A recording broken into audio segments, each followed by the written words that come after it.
Remember when you were a kid and people would ask you what you wanted to be when you grew up? Some of us wanted to be policemen or teachers because that's what we saw around us.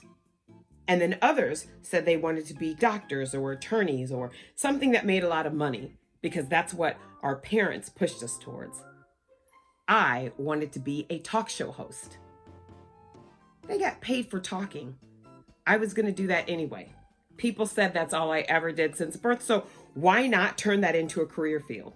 Oprah did it. I loved the idea of having this big, beautiful, elegant couch that I would sit on. It was going to be dark purple velvet. And people were going to come and sit there and just tell me everything.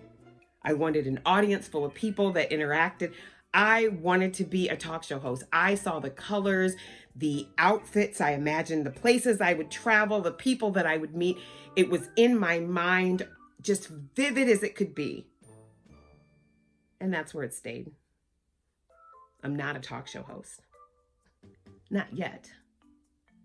When we were kids, people always encouraged us to dream about the things that we could do in the future, to use your imagination, to really just think about anything. Anything was possible. But that's the thing. A vision without a plan is a dream. How many of you created a vision board or made New Year's resolutions or goals and plans for this year? Well, how many of them you made them last year and didn't quite turn out to be the year that we thought it was going to be? A lot of times when people get ready to make a vision board, they run and they grab a ruler and some scissors and a poster board and magazines and start cutting and gluing down things that represent what they want their life to look like. But that's not what I'm here to promote. I mean, yes, I have a vision board that I made using scissors and magazines and glue and all that stuff. And I'll probably insert a picture somewhere. I don't know how this is working yet. I'm still new. But I didn't start there. I started with the step that very few of these videos or blogs or friends or life coaches will tell you.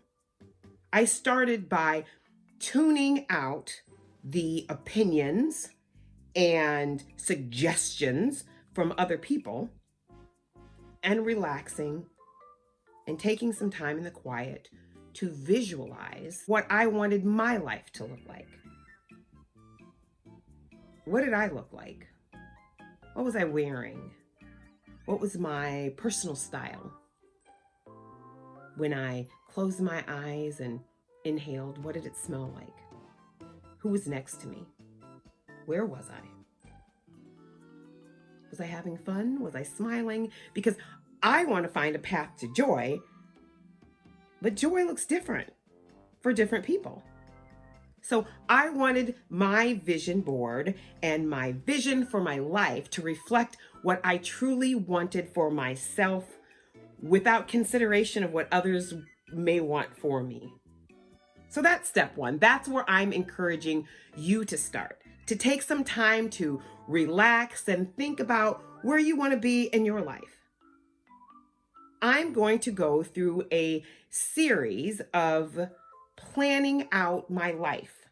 Now, I'm not one of those people that has a ruler and perfectly lined spaces of exact ways everything needs to be. It's just not me. I tend to be creative and messy and have sticky notes everywhere and just sometimes go with the flow. But I also spent some time working on strategic plans for non-for-profit businesses a few years back. It was amazing to sit there with these board members and figure out the vision and the plan and the goals and the mission for these organizations. I started thinking, why didn't I do that for myself a little bit better? Why didn't I have a full-on strategic plan for my own life? Do people have strategic plans for their own lives? I mean, I think a lot of people do. I just haven't been one of them.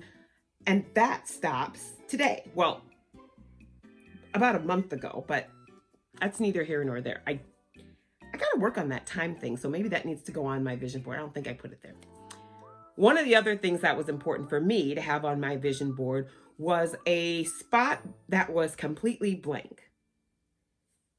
I wanted to leave room for creativity and to be able to continue to go with the flow.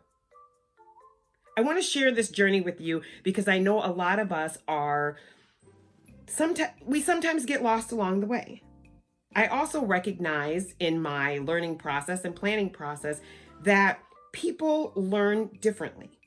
Some people need to hear instructions. Some people want a hands-on experience, and others like to do things old school with, like, say, scissors and a magazine, while others want to go the digital route. So I want to give you a little bit of everything because that's who I am as a person. I am just kind of a hodgepodge bohemian mix of a little bit of everything. So hopefully it will resonate with you and you will want to continue along on this journey with me. So if that sounds like something you're interested in, please hit the subscribe button and turn on the notification bell so you can be notified when I upload again. I'm going to try to post this series at least once a week. Also, hit the like button if you like my content, and even if you just like me or think I'm cute, it's fine to do that then too. Leave a comment down below and let me know the things that you envision for your life or how you plan on figuring out what those are. It is never too late. Thank you for spending your time with me. I look forward to hearing from you.